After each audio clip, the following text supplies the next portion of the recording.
ورنہ آپ لوگوں کی جیبوں سے یا باہر کے لوگوں کی جیبوں سے پیسہ نکلوانا ہمارے لیے بھی کوئی مشکل کام نہیں ہے. بس منگتا والا شعر پڑھ ڈالوں میں اور اپنے آپ کو پنجتن کا گدھا کہہ دوں, منگتا ہوں میں منگتا ہوں یہ آئے گا پیسے دے دے گا.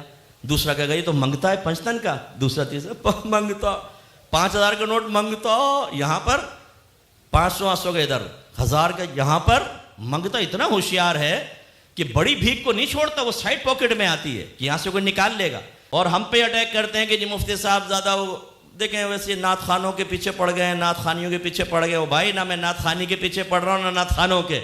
نعت خانی ہماری روح کی غذا ہے, ہمارا شعار علامت ہے. نعت خان ہمارے بچے ہمارے بھائی ہیں, لیکن میں اس نعت خانی کے مخالف ہوں جو نبی کریم کی شان کی گستاخی پر مشتمل ہے, جس میں داڑھی منڈے کو کھڑا کر کے آپ طوائفوں کی طرح نوٹ اڑا رہے ہوتے ہیں اور وہ مذاق بنا رہا ہوتا ہے پبلک کے سامنے, لوگ نمازیں قضا کر رہے ہوتے ہیں. یہ نعت خانی ہماری پہچان نہیں ہے, یہ ہماری پہچان نہیں ہے. ہماری پہچان وہ نعت خانی ہے جس میں بادشاہ نعت خان ہو, ادب سے بیٹھے. اگر علماء بیٹھے ہیں ان کا ادب اور احترام کریں, تکبر سے ان کو دھکیل نہ دے, خود بڑے صوبے پہ بیٹھ کے علماء کو نیچے نہ بٹھائے, یہ غلط ہے. اور پھر کلام ہمارے اعلیٰ حضرت کا پڑھے, مولانا حسن رضا خان صاحب کا پڑھے, پکڑ دھکڑ کے کلام نہ پڑھے, غلط عقیدے نہ سکھا رہے ہو. یہ سرکار کی محفل ہے, اس میں سرکار کا آنا لازم ہے. وہ کس نے کہا آنا لازم ہے؟ غلط عقیدہ تم نے ڈالا ہے. ایک لا علم شاعر کا شعر ہمارے اندر سرایت کر چکا ہے. یہ سرکار کی محفل ہے, اس میں سرکار کا آنا لازم ہے. لازم کا مطلب ڈیوٹی ہوتا ہے, سرکار کی ڈیوٹی ہے, ثابت کرو ذرا. ہاں میرے آقا صلی اللہ علیہ وسلم چاہیں تو اللہ تعالیٰ کی عطا سے پوری کائنات میں جب چاہیں جہاں چاہیں تشریف لے جا سکتے ہیں, اور ایک ہی وقت میں ہزارہ مقام پہ جا سکتے ہیں. میرے آقا کی شان یہ ہے. قبر میں جب سوال ہوتا ہے ما کنت تقول فی حق هذا الرجل, تو اس شخص کے بارے میں کیا کہا کرتا تھا؟ اہل علم میں بیٹھے ہوں گے, ما کنت تقول فی حق هذا الرجل. هذا اس میں اشارہ ہے, قریب کے لیے وضع کیا گیا ہے. اس کی وضع محسوس مبصر کے لیے ہے, مبصر جس کو دیکھا جا سکے, محسوس جس کا احساس کر سکیں. اس کا مطلب ہے قبر میں نبی کریم اپنے جسم کے ساتھ تشریف لاتے ہیں, قریب ہوتے ہیں, آپ محسوس کر سکتے ہیں, آپ چھو سکتے ہیں, آپ انہیں دیکھ سکتے ہیں. ان کے جو گلاب کی خوشبو ان کے بدن کے پسینے سے نکلتی ہے, اس سے پوری قبر مہک جاتی ہے. اور ایک وقت میں ہزارہا مردہ مرتا ہے, اور ہر قبر میں میرے آقا تشریف لاتے ہیں. عقیدے سیکھے نہیں ہم لوگوں نے, یہ حال ہے. ایسی نعت خانے کو مخالف جس میں رمجم رمجم رمجم رمجم رمجم رمجم رمجم رمجم, اور یہ ڈانس شروع. ویسے تو ڈانس کر نہیں سکتے, لوگ کہیں گے تم ڈانس کر رہے ہو, چلو نعت خانی کے بہانے اپنے ہوس نکال لیں, بڑاس نکال لیں. رمجم رمجم, بھائی رمجم میں کون سے سرکار کی نعت ہے بھائی؟ پاگل بنایا ہوا ہے تم لوگوں نے لوگوں کو. ان نعت خانوں کے خلاف, ان نعت خانوں کے خلاف ہوں جو سرکار کے نام کو بیچ رہے ہیں, بزنس بنایا ہوا ہے انہیں. میرے آقا نعمت نے حرام قرار دیا ہے نعت خانی کے نذرانے لینے کو, کہ باقاعدہ طے کیا جائے یا معروف ہو کہ جائیں گے ضرور ملے گا. المعروف کالمشروط کے تحت صراحتاً انکار کرنا واجب ہے کہ میں ایک پیسہ نہیں لوں گا, اور کمیٹی والے کہ ایک پیسہ دیں گے نہیں, اب آ کے پڑھنا ہے پڑھو, تب پڑھے گا, اور پھر وہ خدمت کر دیں, کوئی بات نہیں. سیکھا ہے اعلیٰ حضرت کے مسائل. اعلیٰ حضرت ویسے بہت پیارے ہیں, لیکن جب ہم اعلیٰ حضرت کو بیان کریں, اگر نام اعلیٰ حضرت کا نہ ہو تو جی مفتی صاحب پتہ نہیں کیا ہو گیا ہے, اچھا اعلیٰ حضرت کا نام لے دی اب تو بدل جاؤ.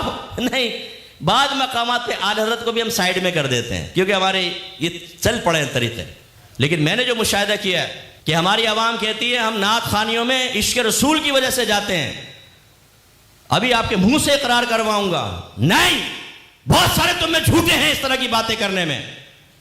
4 چیزیں نکال دو نعت خانی سے, پہ پبلک دیکھ لینا آپ. نمبر 1, ایکو ساؤنڈ نہیں ہوگا اس میں, لنگر نہیں ہوگا, عمرے کے ٹکٹ نہیں ہوں گے, کوئی مشہور نعت خان نہیں ہوگا, محلے کا ایک وہ پپو پان والا آ کے نعت پڑے گا, پوسٹر لگا دے, دیکھیں پبلک کتنی آئے گی. آپ نے مشہور نعت خان کے نام پہ پبلک کو جمع کیا, ہزاروں کی پبلک آ گئی, آخر میں اعلان کر دے بھائی بڑی معافی چاہتے ہیں, ان کی طبیعت خراب ہے وہ نہیں آئیں گے, شعیب بھائی جو ہیں وہ نعت پڑھیں گے. آدھے سے زیادہ مجمع نکل جائے گا. تم عشق رسول کے لیے نہیں آئے, تم اپنے حفظ نفس کے لیے آئے ہو, تم سننے کے لیے آئے ہو گراریاں کیسے لگتی ہیں, کیسے آواز اٹھتی ہے نیچے آتی ہے. تم بریانیوں کے لیے آتے ہو بعض اوقات کہ اگر آخر میں کہہ دے کہ بھی بریانی نہیں ملے گی بھائی, وہ دے کے جل گئی ہیں ساری, اس لیے آپ ویسے ہی بیٹھے ہیں. جو وہ واقعی صحیح ہوگا تو بیٹھے گا, ورنہ اس سے آدھی پبلک تو خارج ہو جائے گی. یہ ہمارے آنکھوں دیکھے حال ہے, آپ بھی کر کے دیکھ لو نا یار. گراؤنڈ ریلیٹیز پہ کلام کر رہا ہوں, کچھ بھی نہیں.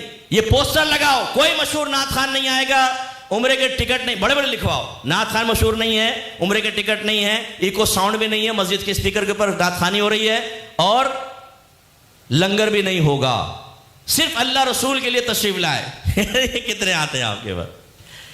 4 5 6 یہ بچے ہوں گے تھوڑے بہت, وہ آ جائیں گے, نہیں آئے گی پبلک. یہ ہمارے عشق کا عالم ہے بھائی, یہ عشق کا عالم ہے.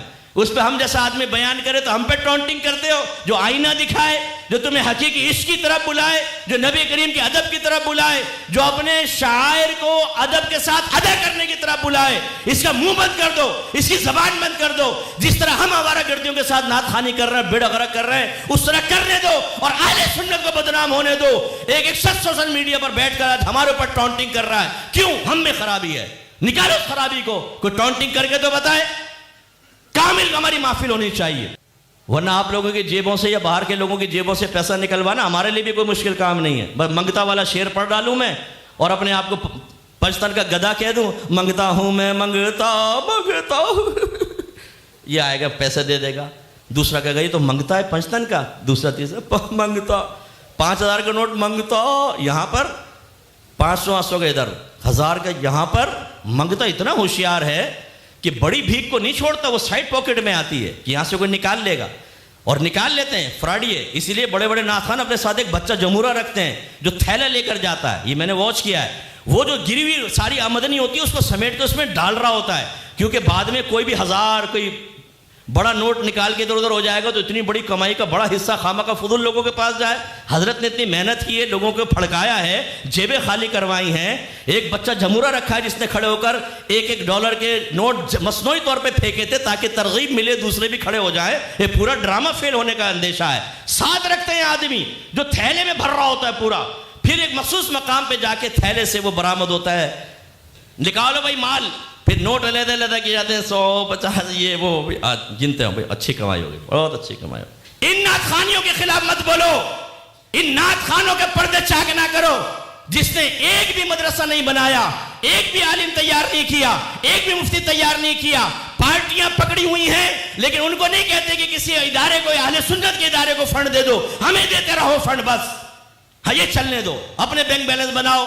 ان کے خلاف مت بولو, بولو گے تو ناراض ہو جائیں گے. آپ میں بہت سارے بھولے بچے ناراض ہو جاتے ہیں. آ کے ہمارا موقف سنو, جانو ذرا, یا میرے ساتھ رہو, دیکھو ذرا محفل کے اندر کیا خرابیاں ہو رہی ہیں. اس کے خلاف ہے ہم. میں UK میں ایک محفل میں گیا, اس کے میزبان نے مجھے بتایا, ایک مشہور نعت خوان کا نام لے کر, میں اس نے بتایا, وہ آیا عین وقت پہ, مین اس کے نام پر پبلک جمع, کہنے لگا کتنے پیسے دو گے. اچھا جو یہ آمدنی ہوتی ہے نا اوپر کی, یہ تو شمار نہیں ہوتی, یہ ہماری قسمت ہے. کہتے ہیں یہ ہماری قسمت کتنی بھی ہو, کیونکہ یہ تو فن پر مشتمل ہے نا, کون سا شعر پڑھنا ہے, کیسے پیسہ نکلوانا ہے. جیسے اگر یہ پیر صاحب بیٹھا ہوا ہے تو ایک شعر اس کے لیے, ایک والد صاحب کے لیے, یہ تو اچھا بچہ ہے. فرض کر لیں ایسی جعلی سا پیر بیٹھا ہو نا, تو یہ فوراً 1000 کے نوٹ نکال کے, غوث و کتب ابدال قلندر حق. حضرت نے کہا لے بیٹا یہ لے, یہ بیٹا یہ لے. تو یہ آمدنی اوپر کی تو ہماری. جو لفافہ دینا ہے کتنے کا, اینڈ وقت پہ آ کے لفافہ کتنے, انہوں نے کہا اتنے دیں گے, یہ نہیں میں جا رہا ہوں. انہوں نے کہا یار محفل خراب ہو جائے گی بھائی. کہا بھائی تم جانو تمہارا کام ہے, اتنے پیسے دو گے تو. اس نے مجھے کہا مفتی صاحب, میں نے اتنے پیسے لفافے میں ڈالے, ہاتھ میں پکڑائے, ایک گندی گالی دی اور اسے کہا دفع ہو جائے یہاں سے, نکل جا, جو تو نے چاہا تھا تجھے مل گیا, نکل جا, تو اس قابل نہیں ہمارے اسٹیج پر نعت پڑھے. ان کے خلاف نہ بولوں, یہ ہمارے بچوں کو خراب کرتے ہیں. آپ نعت خوانیوں میں جا کر پھر آپ نماز نہیں پڑھتے ہیں بعض اوقات. کیا آپ نے یہ انقلابی تبدیلی نہیں دیکھی کہ اگر ایک بڑے نعت خوان کی نعت خوانی ہو رہی ہو تو مجمع کثیر ہوتا ہے, اور اسی ٹائم اعلان کر دیں کہ برابر مسجد کے اندر درس قرآن ہو رہا ہے, درس حدیث ہو رہا ہے, آپ جاتے ہیں اس کے اندر, 10-5 آدمی بیٹھا ہوتا ہے, نہ قرآن سے دلچسپی نہ حدیث سے دلچسپی, نعت خوانی میں آ کر بیٹھے ہوئے ہیں. یہاں بیٹھنا برا نہیں, لیکن یہ جو فرق ہو گیا ہمارے ذہنوں میں کہ قرآن کی اہمیت نکل گئی, حدیث کی اہمیت نکل گئی, اب یہ نعت خوان آپ کو جنت تک پہنچائیں گے. بچوں یاد رکھو, کسی بھی مسلک اور مذہب کے اندر علماء مفتیان کرام ریڑھ کی ہڈی کی حیثیت رکھتے ہیں, کیونکہ یہی مسائل سمجھاتے ہیں, یہ دین سکھاتے ہیں, یہ عقائد کی اصلاح کرتے ہیں, یہی لیڈر بنتے ہیں, قوم کو لیڈ کرتے ہیں اور جنت کا راستہ دکھاتے ہیں. اب میں آپ سے پوچھتا ہوں, دیانتداری سے بتائیے گا, 100 سال نعت خوانی کرو, 100 سال ختم قادریہ کرو، 100 سال 12ویں کرو، 100 سال 11ویں کرو، 100 سال خواجہ صاحب کی چھٹی مناؤ، 100 سال مزارات پہ جاتے رہو، بتاؤ کتنے عالم بنے؟ بولیے کتنے عالم تیار ہوں گے؟ بولو نا یار، کتنے عالم تیار ہوں گے؟ ایک بھی نہیں۔ کتنے مفتی بنیں گے؟ کتنے لیڈر بنیں گے؟ کتنے ادارے قائم ہوں گے؟ جو آپ کی ریڑھ کی ہڈی ہے نا وہ نہیں ہوگی۔ اب یہ تمام چیزوں کو میں غلط نہیں کہتا ہوں، الحمدللہ سنی ہوں، اہل سنت سے تعلق رکھتا ہوں، ان میں جو خرابی ہے ان کی نشاندہی ضرور کرتا ہوں، لیکن میں اپنی قوم کو ایک شعور دینا چاہتا ہوں۔ سوچو، آپ نے یہ سمجھ کر کہ مستحبات سب کچھ ہے، آپ نے ریڑھ کی ہڈی کو چھوڑ دیا، یہ خرابی ہے۔